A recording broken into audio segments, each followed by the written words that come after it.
E aí pessoal, Everaldo aqui de novo no Estante Etérea. Estou aqui para gravar um vídeo sobre Machado de Assis, né?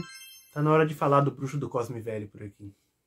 Bom, Machado de Assis, né, como vocês viram aí no título e na introdução do vídeo, acho que ultimamente ele tem estado bem popular, né? É um autor que tem uma atualidade, vamos dizer assim, né? Eu acho que de uns anos para cá, desde que se começou a debater especialmente a racialidade no Machado de Assis, né?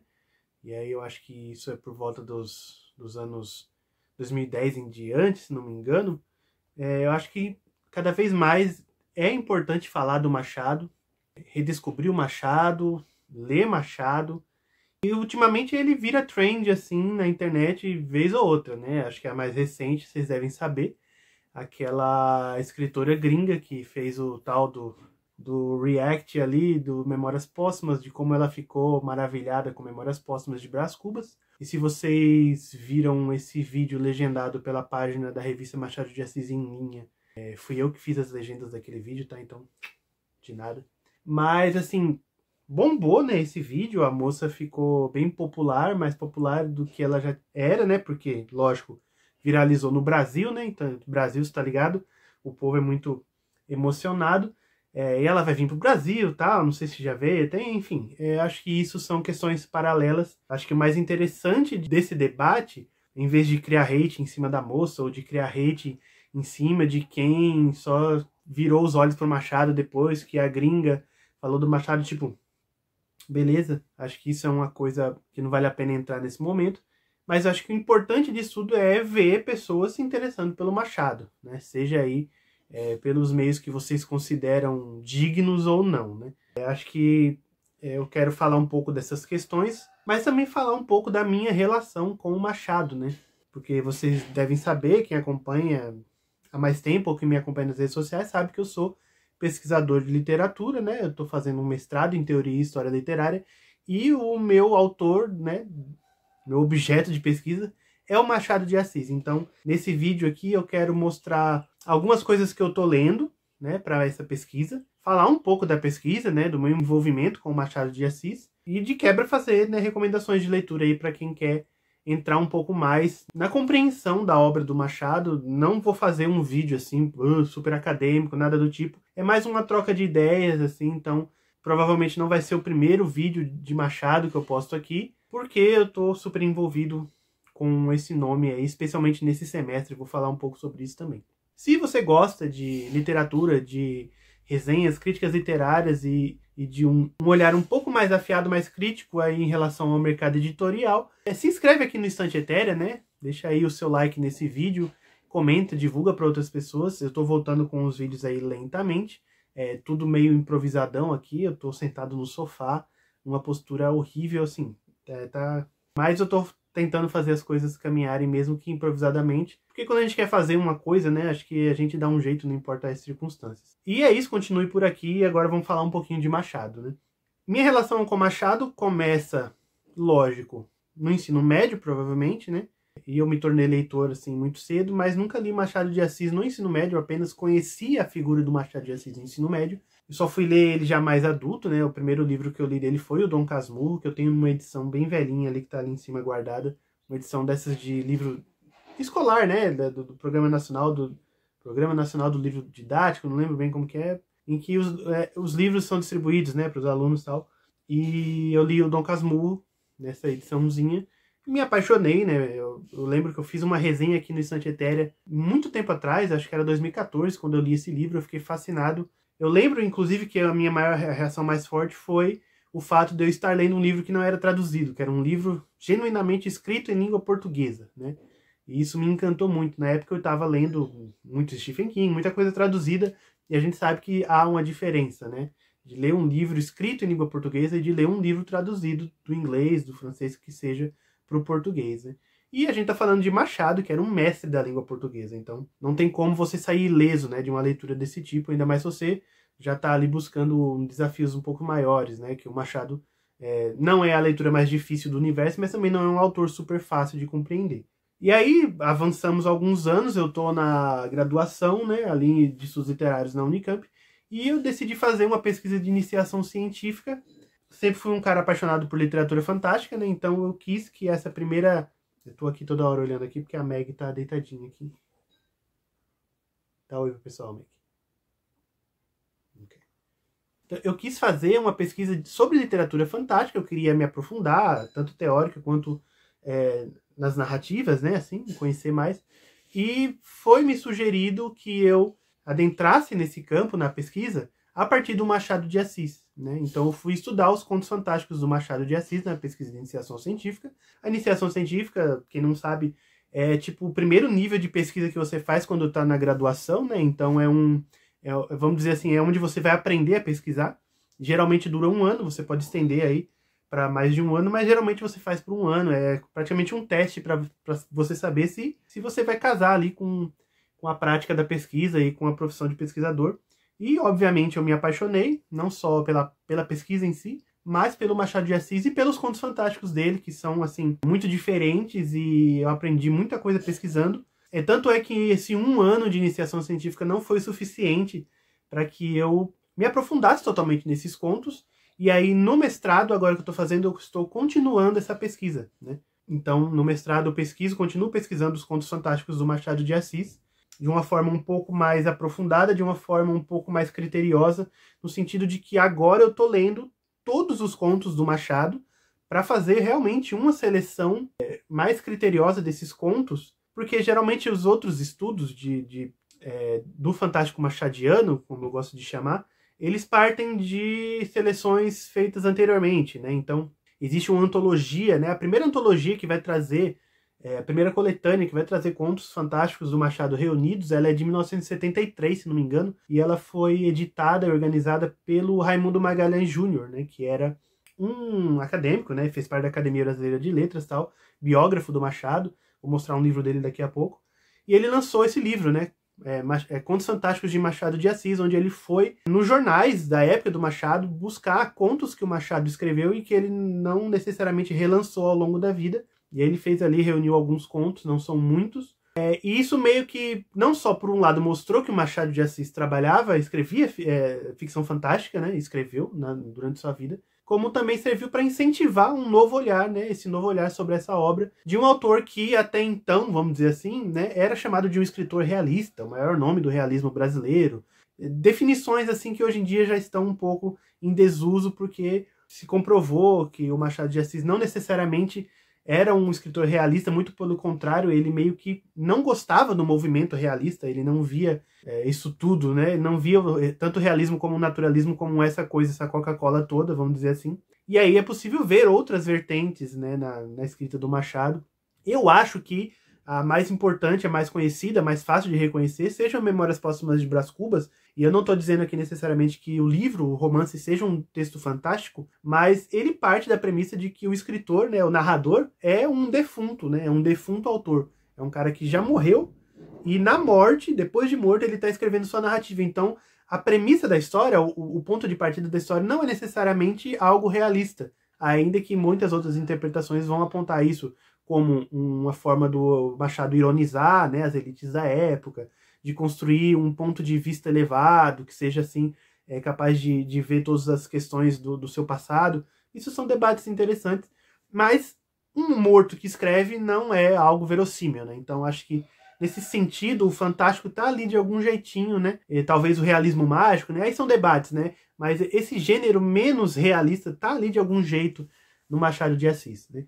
E aí, com o Raimundo Magalhães Júnior e todos os outros estudos que vieram depois a partir dessas seleções de contos, mais contos foram sendo descobertos, entre aspas, assim, como contos fantásticos, né?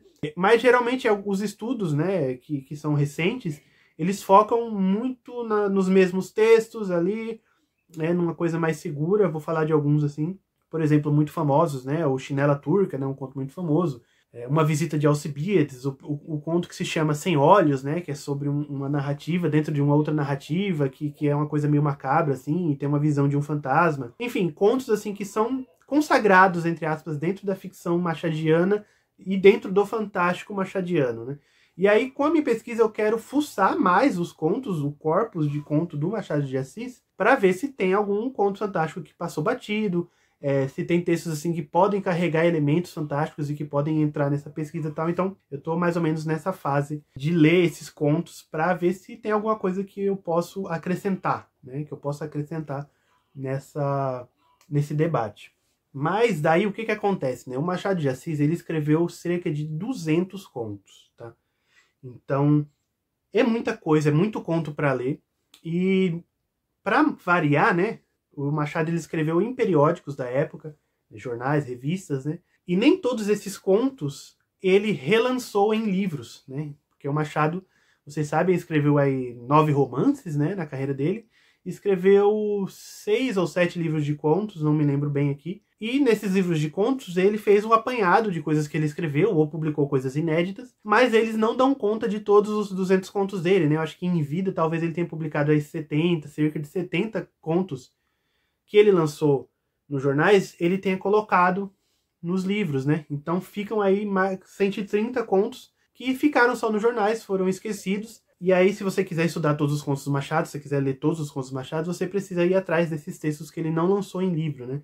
E aí, para isso, existe uma ferramenta digital que eu acho essencial, assim, que é o portal machadodeassis.net, né? Eu já divulguei ele lá no Instagram uma vez, mas ele é um portal de leitura, né? Organizado, né? E liderado pela pesquisadora professora Marta de Sena, em que estão ali praticamente toda a ficção do Machado reunida, né? Então tem todos os romances, e todos os contos com referências, né, com hiperlinks de referências, né, para ajudar a entender algumas coisas que o Machado de Assis escrevia e citava, né, e que talvez para o leitor atual fique mais difícil de entender. Então, nesse site eu consigo ler todos esses contos que ele publicou nos jornais e não republicou em vida, mas ainda assim faltam alguns contos que eu preciso buscar em outros sites, em outros lugares, porque tem todos os debates acerca da autoria dos textos, né? Será que o Machado realmente publicou, realmente ele escreveu esse texto, né? Tinha questões, por exemplo, nos jornais da época em que vários escritores compartilhavam um pseudônimo específico, né?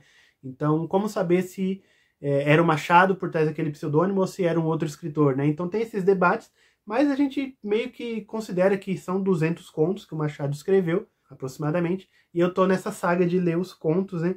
Mas também tô lendo outras coisas, aí eu queria mostrar alguns livros que eu tô lendo do Machado aqui para complementar a pesquisa, né? Primeiro eu queria mostrar os livrinhos de contos do Machado que eu tenho aqui, são 3, né? O primeiro é o Contos Fluminenses, né? Que é a primeira coletânea de contos dele. O segundo, Histórias da Meia-Noite, que é a segunda coletânea. E a terceira aqui é a Papéis Avulsos, né, que talvez seja a coletânea mais famosa dele, mais consagrada. Essa coleçãozinha aqui é da editora Martins Fontes, né? E é uma coleçãozinha muito interessante, ela tem outros volumes, né? E o Machado lançou outros livros, né? Lançou de contos, lançou várias histórias, o História Sem Data, o Páginas Recolhidas e o Relíquias de Casa Velha, né? Se eu não estou enganado. Então ainda faltam aqui mais 3 volumes, né? Um dos volumes são duas coletâneas juntas, para completar essa coleção. E o legal dessa coleção, e aí eu recomendo a leitura para quem gosta de ter o livro físico, né? Lembrando, né? Machado está em domínio público, você não precisa comprar livros do Machado para ler se você quiser ler o Machado, tá? Tá tudo aí nesse site, né? Que eu falei para vocês, machadodeassis.net. Mas para quem gosta de ter livros físicos, né? E eu gosto de formar uma biblioteca interessante assim, justamente por ser pesquisador da área. Eu recomendo muito essa coleção porque ela não só traz os contos da forma como o Machado reuniu, né, nesses livros, mas ela geralmente é organizada e comentada por grandes pesquisadores do Machado de Assis, né? Então eu tinha falado da Marta de Sena, né, que organizou esse site do Machado, e o Contos Fluminenses é preparado pela Marta de Sena, então tem uma introdução escrita por ela, né, com vários detalhes, várias informações e tal. O Papéis Avulsos aqui é preparado pelo Ivan Teixeira, outro grande pesquisador do Machado. O Histórias da Meia-Noite, se não me engano, é do Hélio, né? É do Hélio de Seixas Guimarães, que é outro grandíssimo, né, pesquisador do Machado, professor lá na USP. Então essa coleção aqui é muito interessante. Eu tô aí para comprar os volumes que faltam para poder, né, completar, porque é uma fonte muito legal aí de informação do Machado, né? E eu tô lendo o Quincas Borba, né? Tô lendo o Quincas Borba nessa edição da Antofágica, que é maravilhosa, que é caríssima, eu ganhei de presente, então, né, tudo bem. Eu já li o Dom Casmurro, como eu falei pra vocês aqui, e já li o Memórias Póstumas de Brás Cubas, né, em e-book, há alguns anos, e o livro Esaú e Jacó, li também em e-book há alguns anos. Então esse aqui já é o quarto romance do Machado que eu tô lendo. Ele e o Dom Casmurro são os únicos que eu tenho em edição física, né? Não faz parte do meu corpus, da pesquisa, do mestrado, mas faz parte da disciplina que eu tô fazendo na pós-graduação, sobre Machado de Assis. Então eu tô lendo, né? Acho que depois de Dom Casmurro e Memórias Póstumas, Quincas Borba é o livro, o terceiro livro mais consagrado do Machado, e é maravilhoso, é hilário, é macabro em alguns momentos, né? Mas de uma sutileza gigantesca que só o Machado era capaz de fazer. E essa edição aqui é maravilhosa. Queria ter todos os do Machado da Antofágica, mas, né? Não tem. Aceito presentes. E daí, o que eu tô lendo sobre o Machado, né? Separei algumas coisas aqui sobre ele também para mostrar para vocês as leituras que eu tô fazendo. O primeiro que eu queria mostrar é a biografia do Machado, né? Do Raimundo Magalhães Júnior, né? Machado de Assis, Vida e Obra. Esse daqui é o volume 2, né? Essa coleção aqui são 4 volumes, né? Se não me engano, essa biografia é dos anos 80. Ela foi reeditada pela Record, né? Nessa coleçãozinha bonitinha aqui, que são 4 volumes, eu tô lendo o segundo, né? Que se chama Ascensão. Li o primeiro ano passado. E assim, é uma biografia que já tem aí 40 anos, provavelmente, né? Mas ainda é uma grande biografia do Machado. Várias outras saíram e vão sair, né? Sobre o autor, já que ele é um autor tão gigante. Mas aqui tem muitas informações da carreira, da vida pessoal do Machado, do trabalho dele na imprensa, né?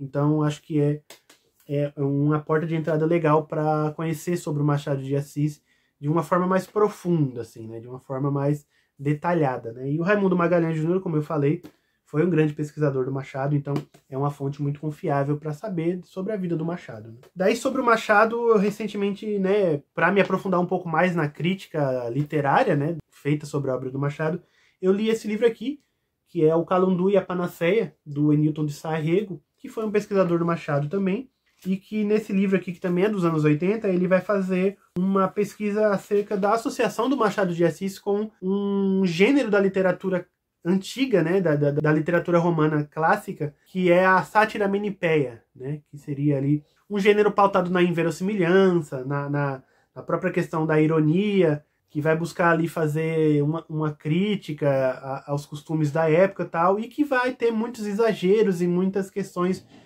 do maravilhoso e que vão ter relação com o fantástico, né? Então, é um estudo interessante, no meu caso, para entender as influências do que seriam coisas maravilhosas e fantásticas na obra do Machado, o diálogo que ele faz com essas tradições, né? E tentar entender um pouco mais questões relacionadas ao que a gente chama hoje de intertextualidade, né, na obra do Machado. Intertextualidade é um termo recente, vamos dizer assim, né, ali dos anos 60 para cá, e que na obra do Machado foi explorada por muitos críticos, o Enilton de Sá é um deles, e que de uns tempos para cá vem perdendo um pouco de força em prol de outras investigações, né? Mas são relações muito interessantes que, para quem estuda o Machado de Assis, é necessário ter o contato. É um livro muito bom, fiz muitas marcações, como vocês podem ver aqui, né? É uma leitura muito interessante também, mas aí já é uma leitura mais para quem realmente quer entender questões mais profundas da obra do Machado. Tá? E o mesmo posso dizer do livro do João César de Castro Rocha, né? Machado de Assis por uma Poética da Emulação, que eu só comecei, eu estou bem no comecinho ainda, mas que é um estudo da obra do Machado, com foco em tentar entender essa mudança que a obra dele vai ter ali a partir da época em que ele faz 40 anos, né? Que é aquela transição ali dos anos 1878 até 1880, quando ele lança Memórias Póstumas de Brás Cubas, em que há, sim, uma ruptura, vamos dizer assim, do estilo machadiano, né? Ele deixa de ser um escritor e se torna outro, e aí muita gente vai entrar em debates, né? Se isso realmente é uma ruptura muito forte, se isso é uma transição gradual e tal, mas o que o João César vai tentar entender aqui é como o Machado dialogou com essas tradições literárias diversas, né? E aí vários autores ele vai citar aqui, Pascal, Xavier de Mestre, Shakespeare, a própria Bíblia, Stendhal, Poe, Baudelaire, José de Alencar, enfim, como que o Machado lidou com esses textos que eram muito fortes, né, na tradição, e como ele usou isso para transformar a obra dele numa coisa completamente nova, né? Então estou no começo ainda, mas também é um livro para quem gosta de pesquisar Machado. Lógico que eu só estou aqui com os livros impressos, né? Eu estou lendo muita coisa em PDF, muita coisa em e-book. Quem estuda literatura na universidade pública sabe que a gente vai ler muita coisa no digital, né? Muito artigo de revista, muito capítulo de livro recortado, enfim, muita coisa que está relacionada ao Machado que não dá para mostrar aqui, mas assim, a lista de leituras é gigantesca, né? E para fechar, eu queria trazer 3 livros sobre literatura fantástica que eu tô lendo e estudando, né? 2 deles são meio que inescapáveis atualmente, e um já é um livrinho já um pouco mais difícil de encontrar.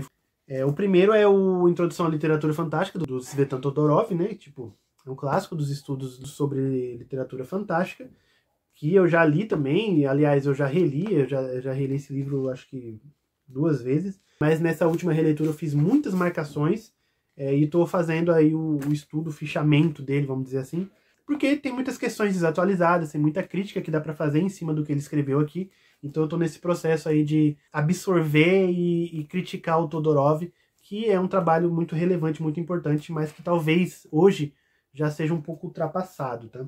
O outro é A Ameaça do Fantástico, do Davi Rose. Esse é um crítico espanhol, já é mais recente, né? Esse livro aqui é de 2014, se não me engano, aqui no Brasil, pelo menos. Mas os estudos do Davi são ali do começo dos anos 2000 até meados de 2014, eu acho. E tem artigos aqui sobre o Fantástico com uma nova visão, uma tentativa de, vamos dizer assim, peneirar as teorias de Fantástico que tem e ver o que sobra ali de interessante para entender o Fantástico hoje, especialmente o contemporâneo, tá? E também é um livro que eu li e fiz muitas anotações, muitos comentários e que eu tô fazendo aí o estudo para poder criticar e absorver o que for relevante para minha pesquisa, né? E o último, que eu tô no comecinho, é esse livro aqui, que é da Rosemary Jackson, né? Fantasy: The Literature of Subversion, que seria aí um estudo dos anos 80, né? Que é um estudo da literatura fantástica como modo, vamos dizer assim, né? E aí eu não vou entrar muito nesse debate, que vai ter um apuro assim mais psicanalítico, né? Então ela vai aplicar um olhar psicanalítico sobre a literatura fantástica e vai aí dividir ela, né, em fantasia e fantástico, vai ter várias coisas assim. Tô bem no começo, mas é uma leitura interessante, importante, é uma leitura que talvez não ecoe tanto assim aqui no Brasil ainda por não ter sido traduzido. Eu falo assim de modo geral, claro, conheço muitas pessoas que conhecem o trabalho da Rosemary Jackson, mas acho interessante trazer aí para quem quer conhecer. Acho interessante o olhar dela, né, de chamar a literatura fantástica como uma literatura de subversão. Eu acho que isso faz um sentido, assim.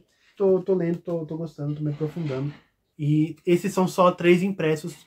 Tem muitos outros que eu tenho em PDF, em e-book, que eu tô lendo, porque, né, pesquisa de literatura, você precisa realmente consultar muitas coisas para cruzar dados, cruzar informações. É um trabalho, assim, hercúleo, mas é um trabalho que recompensa muito, tá?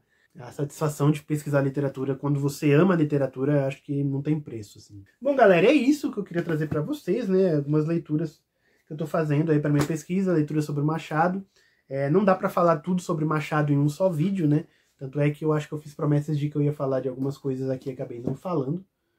Então quem quiser mais, né, sobre Machado, deixa aqui nos comentários, né, o que vocês querem ouvir sobre Machado aqui no Estante Etérea. Posso trazer resenhas, posso trazer críticas, posso trazer também debates mais contemporâneos, posso trazer pessoas que falem de Machado aqui no Estante Etérea. O que vocês acham, né? Deixem aí nos comentários, deixa o like, não se esquece de se inscrever e a gente se fala aí num próximo vídeo, beleza? Abração pra todo mundo e tchau, tchau. Leiam Machado.